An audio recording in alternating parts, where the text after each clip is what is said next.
Hey, everybody, welcome to another episode of This, That, and the Other. I'm your host, Magic, and tonight we are joined by the Ole Miss man, Shane himself, in the upper left corner of my screen anyway. Shane, go ahead and wave your hands so everybody knows what I'm talking about. There you go. And as you can see on the screen, it says Bob Hazelwood. And I don't know if it'll say that on the recorded version, but nonetheless, at the bottom, it says Bob Hazelwood. Some of you may recognize that name as being the man behind the curtain at GDReports. So he's a guest today. He popped in. He's not actually a scheduled panelist. So he's just going to interact with us today and field some questions if they come up and give us some insight into some of the stuff he does. Now, I will say this. Bob has accepted an invite to come on later on in another episode so that enough time can be put out to advertise the fact he's going to be on, because I know quite a few folks would be interested in hearing what Bob has to say and would love to throw some questions at him. But until that time, it'll be advertised on the forums. Shane, he's the man of the day for us today. Shane's been a member, let's see. Shane, looks like December of 07 is when you started with the Gridiron Dynasty. You've got over 1,100 wins, just over 300 losses, but still maintaining a 782 winning percentage, 31 conference championships, and 5 national championships. So you're no stranger to the circle of victory there, Shane. That's right. What else can you tell us about yourself? Where are you from? What do you do? That type of stuff. So I live in Tampa Bay, Florida, and I'm a pipe fitter for a fire sprinkler company. And I have a lot of losses, but I really didn't dodge anybody. I actually try to play a lot of coaches, actually the best coaches every year. So my losses.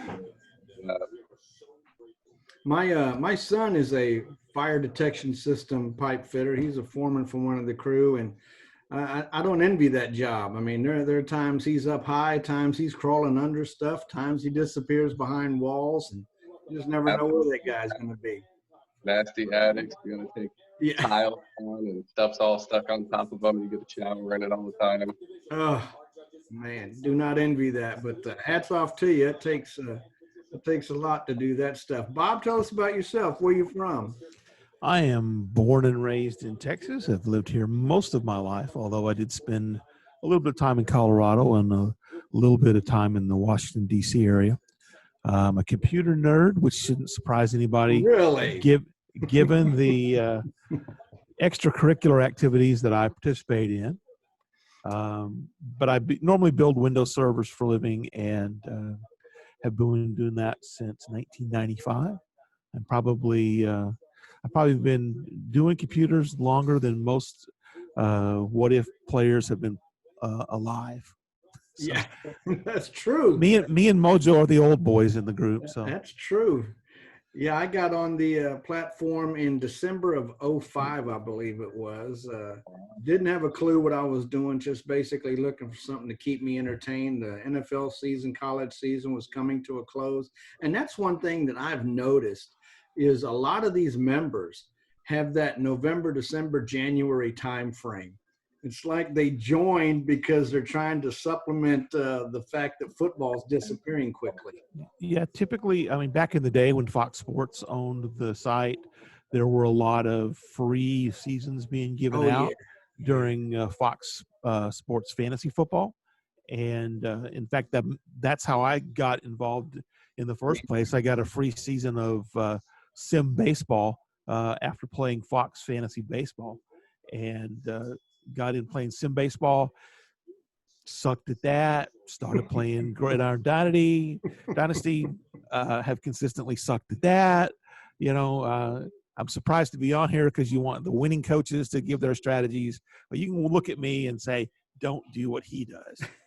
Oh, no, we take all the strategies. There's always something to be learned from everybody. Shane, how did you get on this program with the Gridiron Dynasty?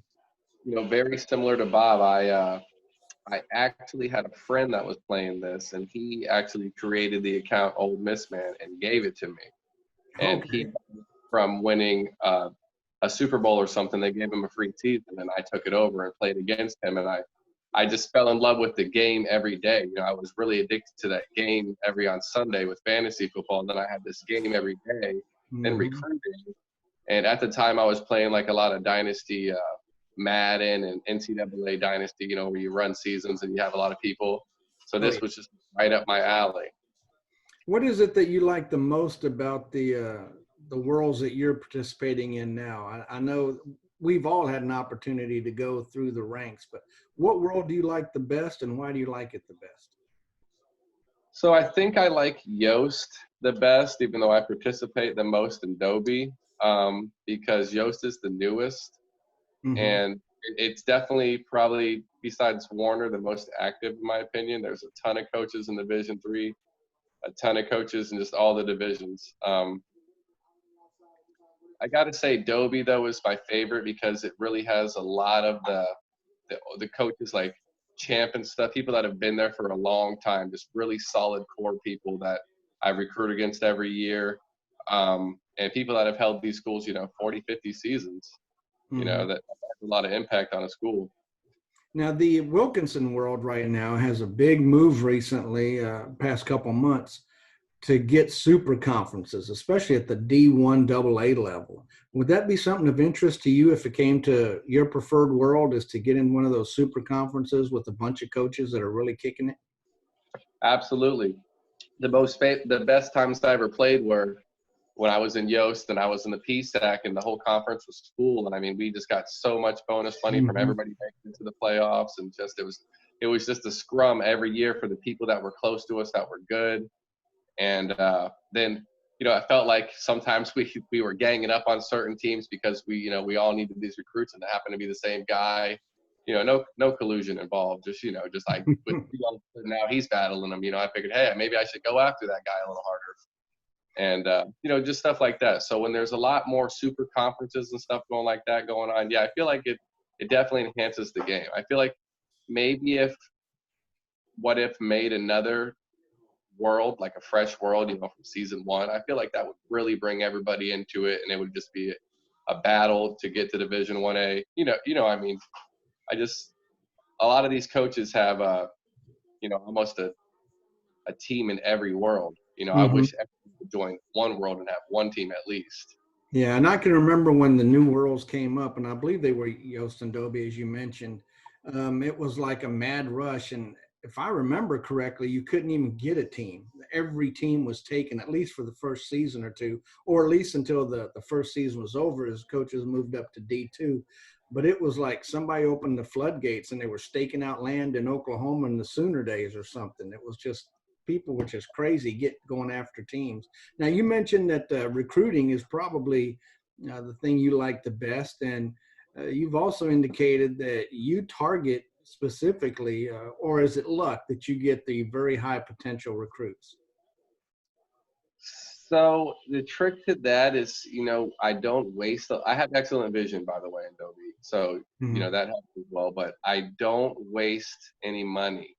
And the real key is just to give everybody an assistant scouting trip first. And then I usually wait a turn or even 2 turns and see who does what.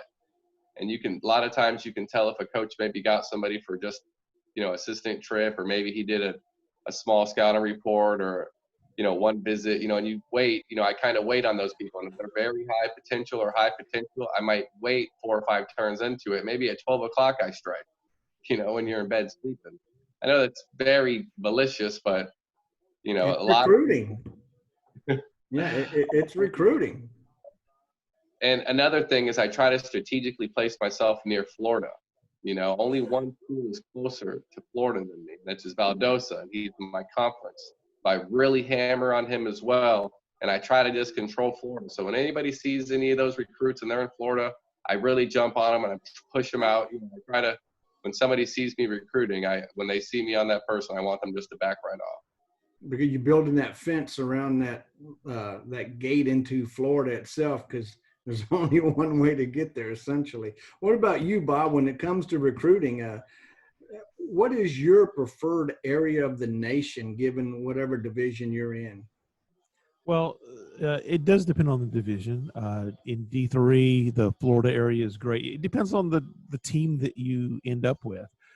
For example, if you're in D1A and you go with like a Texas Tech, you're killed. There's no chance. Mhm. You're not going to be able to compete against the number of teams that are there. The Northeast is a hot spot. Penn State is like the ultimate of the elites because of the recruiting area. But again, you're competing with a lot of schools there. So for me, it's not so much as I have a preferred area. I like to look at what my competition is going to be. And especially at D2 and above, I don't limit myself to that 360 area. I mean, sure, I look at it because that's where the cheapest recruiting comes from, but you'll be surprised at how often coaches at D2, for example, don't look at far away long recruits 2,000 miles away because it's cost too much. Well, you know what? If I'm the only one going after them, it doesn't cost all that much after all. Right. That's kind of a strategy to use with Hawaii. In the Division One. Very high. We have to use in Hawaii. Yeah. The two recruits that come out of Hawaii are not going to be worth a lot every year. Well, on the rare occasion, you'll find that nobody is coaching at Hawaii. So it's a sim school, and there are undecideds in Honolulu.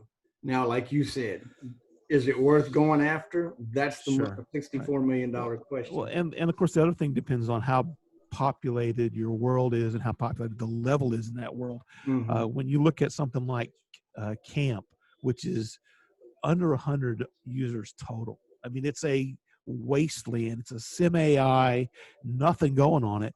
You've got to recruit differently than you are when you're competing against a bunch of humans, because sim IA doesn't have a budget. They just keep putting money into them until you knock them off, right? So you have to recruit differently if there are 90% of the recruits you're looking at are sim AI covered versus if there's 40% sim AI covered. It changes the style you have to do because humans recruit one way, AI recruits a different way. And so you have to be aware of who your competition is. Absolutely. Guys, we're going to go ahead and look at some of the questions that were what I consider to be poignant questions that were on the forums this past week or so. And one of them is recruiting vision. And how does it work at different levels? That was posted by Power Cat Ryan. And I thought about that for a while, and I realized, Division I, you get to see everybody. And you got a fair shake to try to recruit everybody. The Yatzer tool was a great tool to identify where your cutoff was as far as your vision goes. Shane, what about you? How do you know when you've maxed out your vision at a particular level? So I kind of do something weird. I like this year I came off the championship. I went and recruited right away, and I recruit the highest people. And this is D2, of course. I didn't really like recruiting in D1 AA because I felt like D1 people kept coming down and taking my best people. Like right at the end, they lost their battle. They come steal my people. Yes. It was just a terrible thing. So in D2, I lost my train of thought. You're talking about the vision and how you determine your level of vision. Right away.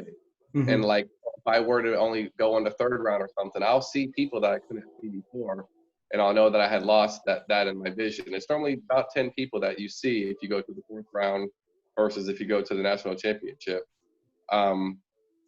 So when your vision starts out real low, like when you take on a new team and you're gonna rebuild it, you just have to go for real core players. And, if you get to the first round, the conference championship also lets you see the best people. So if you win your conference championship, you'll be able to see the elite people that, like I lost the conference championship, won the national championship.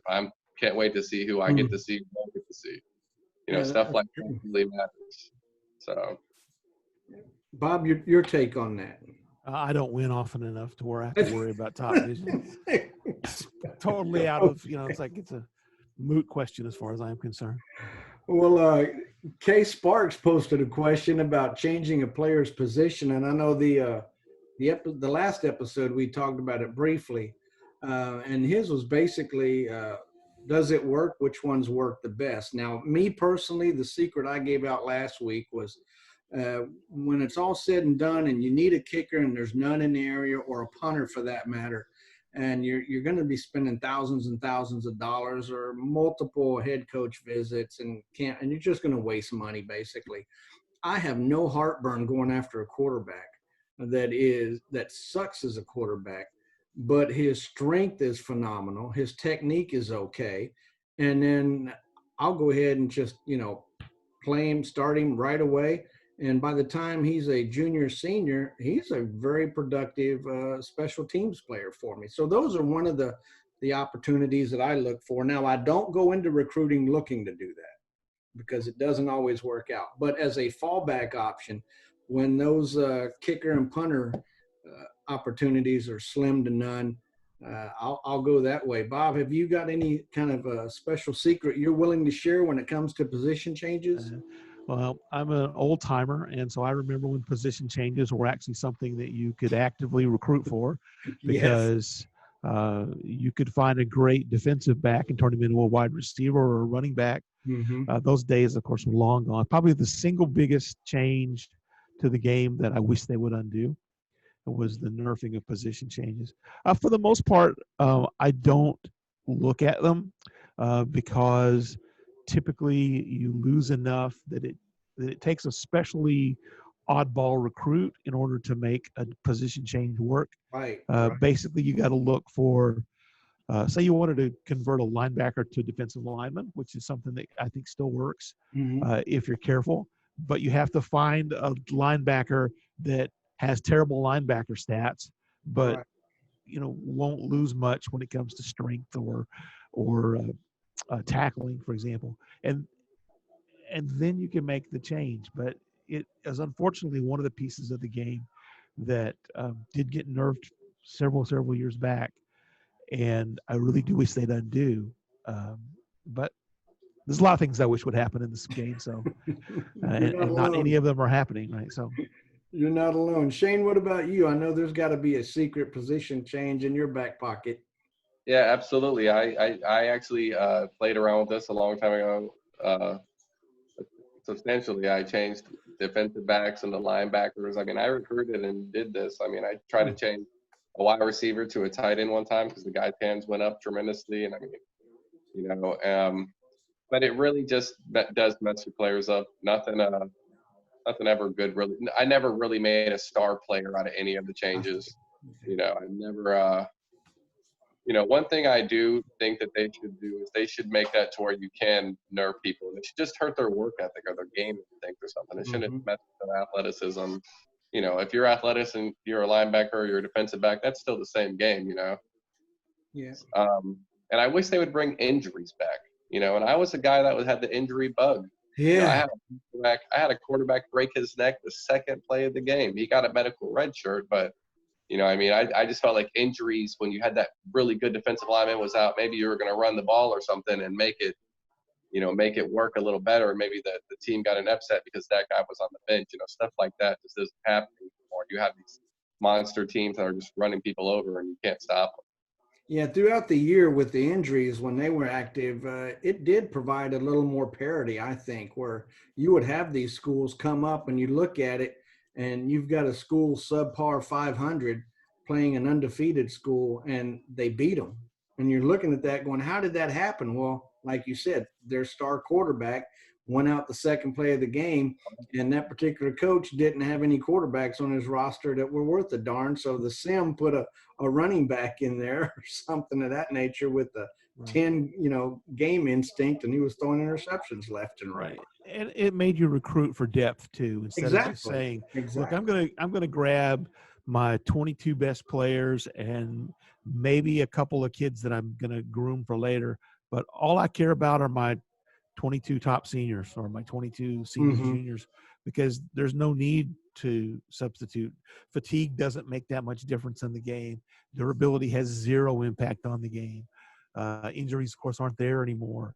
And it does change the way you have to build your team. And I think it takes away some of the complexity and some of the nuances of making a really good team, as opposed to just going out and fighting for the monsters that stay on the front lines, and you Mhm. never have to worry about your next group of players.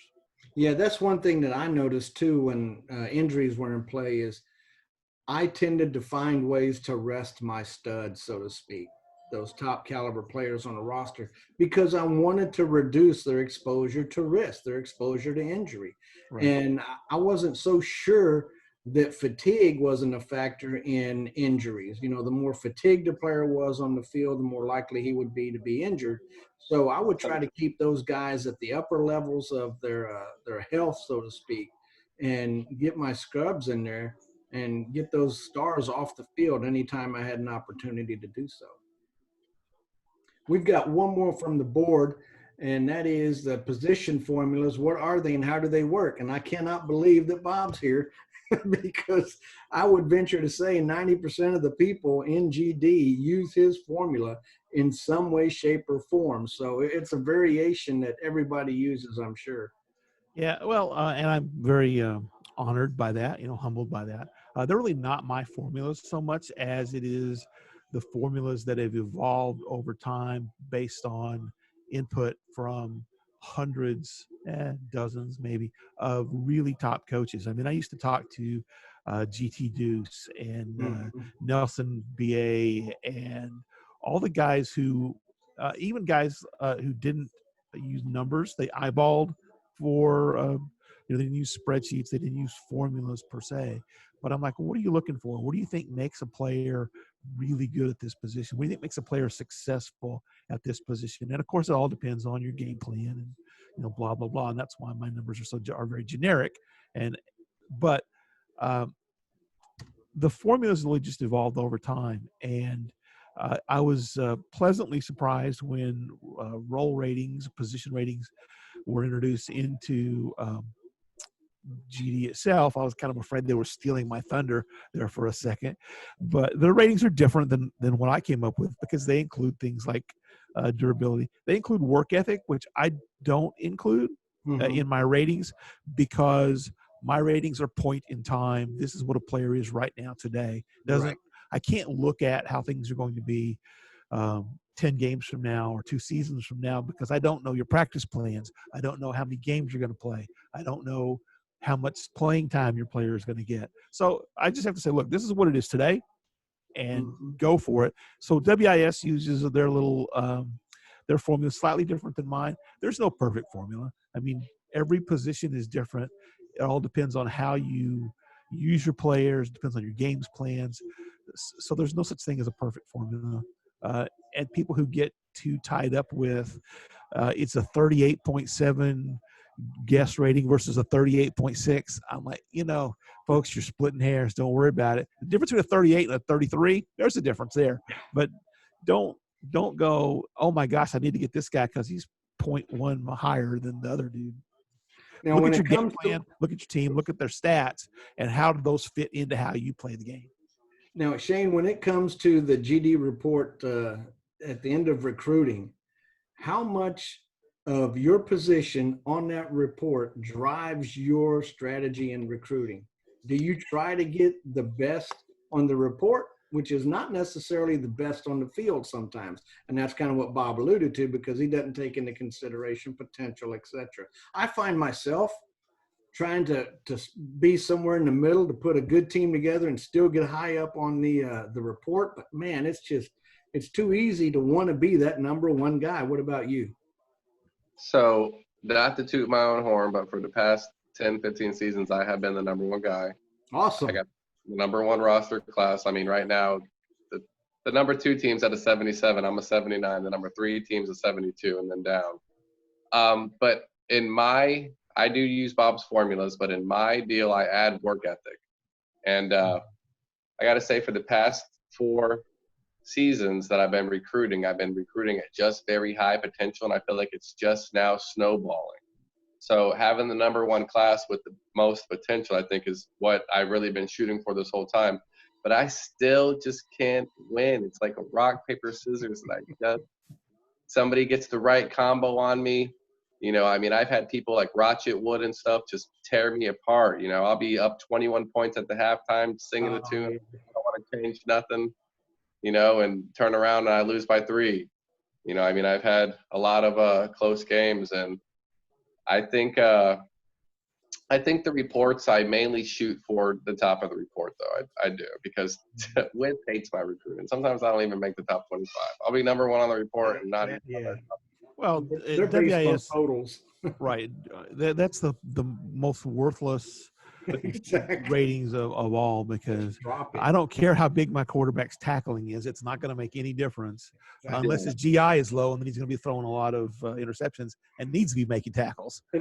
Yeah, but you know, you were talking about position changes earlier. I can recall, you know, when you could take an offensive lineman who was slow but had tremendous game instinct, tremendous tech, and tremendous strength, but wasn't in the upper portion of the old lineman categories. But you could convert him to a quarterback and sling the ball downfield all day because you didn't have to worry about him running. I remember those days. Yeah, Those were crazy days. yeah. They're good days. Yeah, Well, they were the other long ago. right, the other thing about the guest reports that I like to remind people is, because it's point in time, the recruiting numbers are fun, right? You got the best recruiting class, good for you. The full roster reports, those are what I think actually tells a story, right? I think I've gone back and looked a couple of times. The top team doesn't always win, but the top 5 teams, almost always, one of those teams, top 10 teams for sure, one of those teams ends up winning it all. It's not 100% guaranteed, but you know, I take pride in the fact that I mean, talent is what actually rules the game at the end of the day, and we do a pretty good job of evaluating talent. I just can't do it myself. That's the only problem I have. I can't put it together with the game plan. Believe me, I'm in there too. Guys, it's almost time's up. I mean, this stuff just flies by too quickly. So I'm looking forward to migrating this over to a different platform. I'm hoping to have it in place next week. Did a trial run with it today, seemed to work very well. And what I'm talking about is the StreamYard, which is similar to Zoom. But one of the biggest things that platform provides us is the name tags that we see on our screen here. Once this Zoom is recorded and put on YouTube, those name tags disappear unless you have the premium account. With StreamYard, those name tags stay, and it's live on either Facebook or YouTube, so you don't necessarily have to wade through the Zoom platform to get into the meeting. So those are some of the things that really interest me and make it appealing to me. So next week, our guests will be on that show, and we'll see what happens. But again, Bob, want to invite you back. You've got an open seat anytime, as do you, Shane. Appreciate you guys being here. And about a minute of parting words from each of you. Shane, what have you got to close us out with? I just want to say, Bob, I'm a big fan. I really appreciate the GD reports and all that. Just want to say thank you for having me on the show, and I appreciate it. Everybody keep going strong. Go West Georgia. Going to go back-to-back undefeated. Amen. Bob, what about you? Just thank everyone who clicks an ad, sends a donation. I appreciate everybody, even the kind words.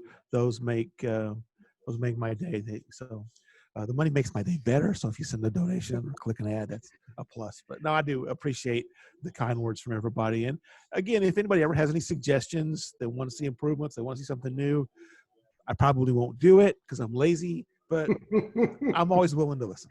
But you're honest. I'm honest, lazy but honest. Well, folks, thank you so much for tuning in. And trust me, the next time we have Bob on, it'll be as a scheduled panelist, and we'll be able to pick his brains and get more into the inner working of the GD reports and exactly what's involved, how it happens, how it comes to be, and how we can better support him with our donations. Click and send those PayPal funds. Thank you so much, folks. This has been This, That, and the Other. I'm your host, Magic. Join us again next time.